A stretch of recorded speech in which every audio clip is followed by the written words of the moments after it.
ನಮ್ಮ CTV news ಚಾನೆಲ್ನ ವಿಶೇಷ ಕಾರ್ಯಕ್ರಮಕ್ಕೆ ಸ್ವಾಗತ. ಪ್ರತಿ ವರ್ಷ ಡಿಸೆಂಬರ್ ಮಧ್ಯದಿಂದ ಜನವರಿ ಮಧ್ಯದವರೆಗೆ ಬರುವ ಅತ್ಯಂತ ಪವಿತ್ರ ಕಾಲದ ಧನುರ್ಮಾಸ ಈಗ ನಡೆಯುತ್ತಿದ್ದು ಮುಕ್ತಾಯ ಹಂತದಲ್ಲಿದೆ. ಈ ಹಿನ್ನೆಲೆಯಲ್ಲಿ ಇಂದು ನಾವು ಧನುರ್ಮಾಸದ ಮಹತ್ವ, ಇದರ ಧಾರ್ಮಿಕ ಜ್ಯೋತಿಷ್ಯ ಮತ್ತು ಆಧ್ಯಾತ್ಮಿಕ ಅಂಶಗಳ ಬಗ್ಗೆ ತಿಳಿದುಕೊಳ್ಳಲು ನಮ್ಮೊಂದಿಗೆ ಸ್ಟುಡಿಯೋದಲ್ಲಿ ವೇದ ಬ್ರಹ್ಮಶ್ರೀ ಲಕ್ಷ್ಮೀನಾರಾಯಣಾಚಾರ್ಯ ಅವರು ಉಪಸ್ಥಿತರಿದ್ದಾರೆ. ನಮಸ್ತೆ ಸರ್. ನಮಸ್ತೆ. ಶ್ರೀ ಪ್ರೇಕ್ಷಕ ಮಹಾಶಯರಿಗೂ ಕೂಡ ಅಭಿವಂದನೆಗಳು, ಆಶೀರ್ವಾದಗಳು. ಈ ಧನುರ್ಮಾಸ ಅನ್ನೋದು ವಿಶೇಷ. ಇದು ವಿಶೇಷವಾದಂಥ ದಿನಗಳು, ಶುಭ ದಿನಗಳು. ಆದರೆ ಶುಭ ಕಾರ್ಯಗಳೇನು ಮಾಡುವುದಿಲ್ಲ, ಬರೀ ದೇವರಿಗೂ ಮಾತ್ರ ಪೂಜಾ ಕೈಂಕರ್ಯಗಳು ನಡೆಸ್ತಾರೆ. ಆದರೆ ಏನಕ್ಕೋಸ್ಕರಪ್ಪ ಈ ಥರ ಮಾಡ್ತಾರೆ ಅಂದರೆ, ಶುಭ ಕಾರ್ಯಗಳು ಯಾಕೆ ಮಾಡಲ್ಲ ಅಂದರೆ, ಈ ಧನುರ್ಮಾಸದಲ್ಲಿ ಮಹಾಭಾರತ ಯುದ್ಧ ನಡೆದಿರುವಂಥ ಸಮಯ. ಅದರಲ್ಲಿ 18 ದಿನಗಳ ಕಾಲ ನಮಗೆ ಯುದ್ಧ ನಡೆಯುತ್ತೆ. ಪ್ರಾರಂಭದಲ್ಲಿ ಸೂರ್ಯೋದಯಕ್ಕೆ ಕೃಷ್ಣನ ಪರಮಾತ್ಮನು ಶಂಕುನಾದ ಮಾಡಿದ್ರೆ ಯುದ್ಧ ಪ್ರಾರಂಭ. ಸೂರ್ಯನ ಅಸ್ತ ಆದ್ಮೇಲೆ ಯುದ್ಧ ಸಮಾಪ್ತಿ ಆಗುತ್ತೆ. ಈ ರೀತಿಯಾಗಿ 18 ದಿನಗಳು ಆ ಮಹಾಭಾರತ ಯುದ್ಧ ನಡೆಯುತ್ತೆ. ಅದರಲ್ಲಿ ನಂಬಿಸಿರುವಂತ ಎಲ್ರಿಗೂ ಕೂಡ ಕೃಷ್ಣ ಪರಮಾತ್ಮನು 12 ದಿನ ಅವರಿಗೆಲ್ಲ ತರ್ಪಣಾಗಿ ಬಿಡ್ತಾನೆ. ಆ 18, ಈ 12, 30 ದಿವಸ ಧನುರ್ಮಾಸ ಅಂತೇಳಿ ಎಲ್ಲ ದೇವಾಲಯಗಳಲ್ಲಿ 4ಕ್ಕೆ ಅಭಿಷೇಕವು, 5 ಗಂಟೆಗೆ ಮಹಾಮಂಗಳಾರತಿಯು, ಸೂರ್ಯೋದಯ ಆದಮೇಲೆ ಪೂಜಾ ಕಾರ್ಯಕ್ರಮಗಳು ಏನೂ ಇರುವುದಿಲ್ಲ.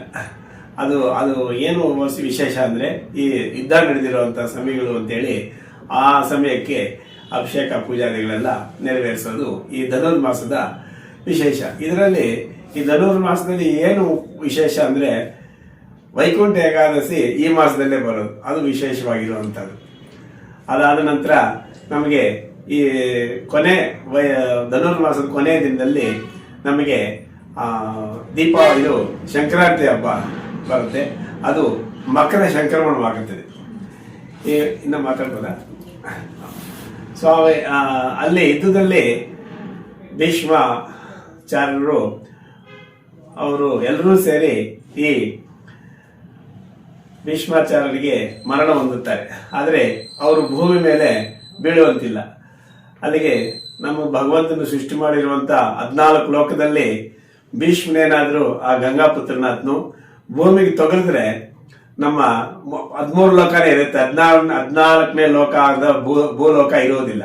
ಅದಕ್ಕೋಸ್ಕರ ಅರ್ಜುನಾದಿ ಕೃಷ್ಣನ ಹೇಳಿದಂತೆ ಅರ್ಜುನನು ಆ ಭೀಷ್ಮನನ್ನು ಬಾಣದ ಮೇಲೆ ಮೊದಗಿಸಿ, ಈ ಯುದ್ಧ ಮುಕ್ತಿ ಆದ್ಮೇಲೆ ಎಲ್ಲ ಮುಗಿದ ಮೇಲೆ ಈ ಉತ್ತರಾಯಣ ಪುಣ್ಯ ಕಾಲದವರೆಗೂ ಅಲ್ಲೇ ನಿಲ್ಲಿಸಿ, ಉತ್ತರಾಯಣ ಪುಣ್ಯ ಕಾಲದಲ್ಲಿ ನಮ್ಮ ಸ್ವರ್ಗದ ಬಾಗಿಲು ತೆಗಿತಾರೆ. ಆವಾಗ ನಮ್ಮ ಭೀಷ್ಮರನ್ನು ಸೇರಿಸ್ಬೇಕಂತ ಹೇಳಿ ಅದುವರೆಗೂ ಆತನನ್ನ ಆ ಬಾಣಗಳ ಮೇಲೆ ಮೊದಗಿಸಿ ಉತ್ತರಾಯಣ ಪುಣ್ಯ ಕಾಲದಲ್ಲಿ ಆತನನ್ನ ಸ್ವರ್ಗಕ್ಕೆ ನಿರ್ಗಮಿಸ್ತಾರೆ. ಇದು ಈ ಧನುರ್ಮಾಸದ ವಿಶೇಷ. ಸ್ವಾಮಿಗಳೇ, ಈ ಮಾಸವನ್ನು ವಿಷ್ಣು ಮಾಸ ಎಂದು ಏಕೆ ಕರೆಯುತ್ತಾರೆ? ಇದರಲ್ಲಿ ವೈಕುಂಠ ಸಮಾರಾಧನೆ, ವೈಕುಂಠ ಏಕಾದಶಿ ಬರೋದ್ರಿಂದ ಇದನ್ನ ವಿಷ್ಣು ಮಾಸ ಅಂತಾನೆ ಕರೀತಾರೆ. ಅದು ವಿಷ್ಣುನು ಮಹಾಭಾರತ ನಡೆಸಿರೋದ್ರಿಂದ ಕೃಷ್ಣ ಪರಮಾತ್ಮನು, ಅದಕ್ಕೋಸ್ಕರ ಇದನ್ನ ವಿಷ್ಣು ಮಾಸ ಎಂದೇ ಕರೀತಾರೆ. ಸ್ವಾಮಿಗಳೇ, ಈ ಅವಧಿಯಲ್ಲಿ ಮದುವೆ, ಗೃಹ ಪ್ರವೇಶ ಮುಂತಾದ ಶುಭ ಕಾರ್ಯಗಳನ್ನು ಏಕೆ ಮಾಡುವುದಿಲ್ಲ? ಅದು ಯುದ್ಧ ನಡೆದಿರುವಂತ ಸಮಯವಾಗಿದ್ದರಿಂದ ಶುಭ ಕಾರ್ಯಗಳು ನಿಮಿತ್ತ ಇರೋದಿಲ್ಲ. ಅದು ಏನಾದ್ರೂ ನಮಗೆ ತಿಳಿದಿರೋ ಮಾಡಿದ್ರು ಕೂಡ ಆ ಮದುವೆ ಆಗಲಿ, ವಿಶೇಷ ಏನೇ ಕಾರ್ಯಕ್ರಮ ಅಲ್ಲಿ ಸ್ವಲ್ಪ ಯುದ್ಧದ ವಾತಾವರಣ ತೋರಿಸುತ್ತೆ.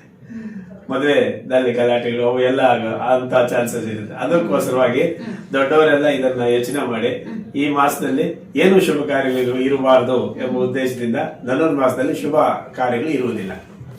ಸ್ವಾಮಿಗಳೇ, ಸಾಮಾನ್ಯ ಜನರು ಈ ಮಾಸದಲ್ಲಿ ಏನು ಮಾಡಬೇಕು? ಅವರು ಪ್ರತಿನಿತ್ಯ ಅವರು ಹತ್ತಿರ ಇರುವಂತ ದೇವಾಲಯದಲ್ಲಿ ಹೋಗಿ ದೇವರ ದರ್ಶನ 4ರಿಂದ 5 ಗಂಟೆ ದೇವರ ದರ್ಶನ ಮಾಡಿದ್ರೆ ತುಂಬಾ ಒಳ್ಳೆಯದು. ಅವರಿಗೆ ಆಯುರಾರೋಗ್ಯಗಳು, ಐಶ್ವರ್ಯಗಳು ಮತ್ತೆ ಅವರು ಏನು ಮನದಲ್ಲಿ ನೆನೆಸ್ತಾರೋ ಅದು ಕಾರ್ಯಸಿದ್ಧಿ ಆಗುತ್ತೆ. ಅದಕ್ಕೋಸ್ಕರ ಈ ಮಾಸದಲ್ಲಿ ಅವರು ಅದನ್ನ ಅಪೇಕ್ಷೆ ಪಡಬಹುದು ಜನಗಳು. ಈ ಮಾಸದಲ್ಲಿ ದಾನಕ್ಕೆ ಏಕೆ ವಿಶೇಷ ಮಹತ್ವ ಇದೆ?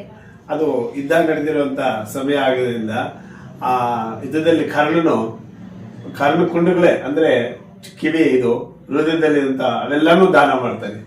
ಹಂಗಾಗಿ ನಾವು ಕೂಡ ಏನಾದ್ರೂ ದಾನ ಮಾಡಿದ್ರೆ ಅದರ ಪುಣ್ಯ ಪೂರ್ತಿ ಫಲ ನಮಗೆ ಲಭಿಸುತ್ತದೆ. ಹಂಗಾಗಿ ದಾನ ಧರ್ಮಗಳು ಈ ಮಾಸದಲ್ಲಿ ಶ್ರೇಷ್ಠ. ತುಂಬಾ ಧನ್ಯವಾದಗಳು ಸ್ವಾಮೀಜಿಯವರೇ. ಪ್ರಿಯ ವೀಕ್ಷಕರೇ, ನೀವು ಕೂಡ ಈ ಪವಿತ್ರ ಧನುರ್ಮಾಸವನ್ನು ಆತ್ಮಶುದ್ಧಿ ಮತ್ತು ಭಕ್ತಿಯಿಂದ ಆಚರಿಸಿ ಜೀವನದಲ್ಲಿ ಶಾಂತಿ ಮತ್ತು ಸಮೃದ್ಧಿಯನ್ನು ಪಡೆಯಿರಿ.